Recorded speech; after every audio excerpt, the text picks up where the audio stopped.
Hello, my name is Prince Jadison, and I'll be going through situation analysis using the 5Cs framework. Context. According to the International Health, Racquet, and Sports Club Association, the global health club market keeps growing year after year. In 2016, it saw revenues totaling $83 billion, while 162 million individuals visited over 200,000 clubs across the world. The U.S. leads all markets with 57.2 million members, spanning 36,540 clubs. The U.S. total revenue for health clubs was $27.6 billion. As of 2016, membership had grown 3.6% and revenue has grown 7.6% since the previous year. On average, across the U.S. market, each member can bring in around $458 a year. That's $38 per month. Company.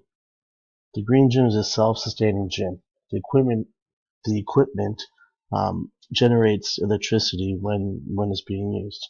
This electricity powers the facility.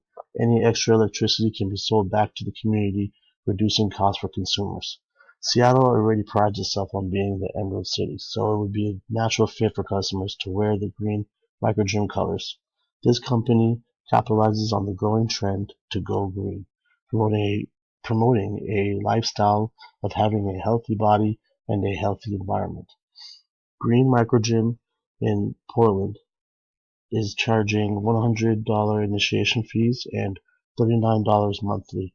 So in order to be competitive, and since the markets are pretty similar, Portland and Seattle, we're just going to use the same price structure. So for collaborators, local businesses participate in the burn and earn card that makes makes Green Microgym's marketing materials available in the stores. Supply of the EcoGym machinery is provided by the company Sports Art. They can provide a variety of different eco equipment, from treadmills and ellipticals to different styles of bikes and more. Local promoters like Groupon, Living Social, radio, and Facebook advertising increase the social relevance of the brand. These platforms have been effective tools in the past for gym promotion, in other gyms and everything, Competitors. The two most similar competitors are Snap Fitness and Anytime Fitness. They both have a similar business model that focuses on smaller gyms with less frills at a more economical price. Currently, Snap Fitness has only 2 locations in the greater Seattle area, while Anytime Fitness has more than 10 locations in the same area. Snap Fitness's costs are right around $35 a month, with average sign-up fees of around $50. Anytime Fitness's costs are right around $39 a month, with a sign-up fee of $50 and another $35 for a key fob. There are over 300 gyms surrounding the Seattle area. Another competitor would be CrossFit gyms. No typical workout machines are used at these gyms, so it's actually a fairly green business model considering the lack of power needed to run these facilities. Also, customers. One out of 5 Americans belongs to at least one health club. Health club members on average visited their gym around 106 times per year. 66 million consumers in the U.S. used a health club at one point during 2016.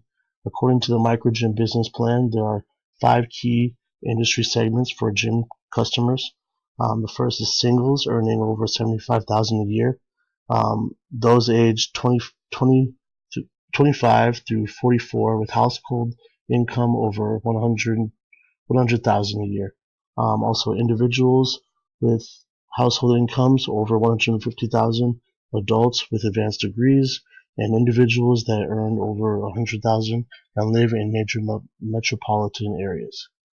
Many customers in these areas are basing the decisions of gym membership based off convenience.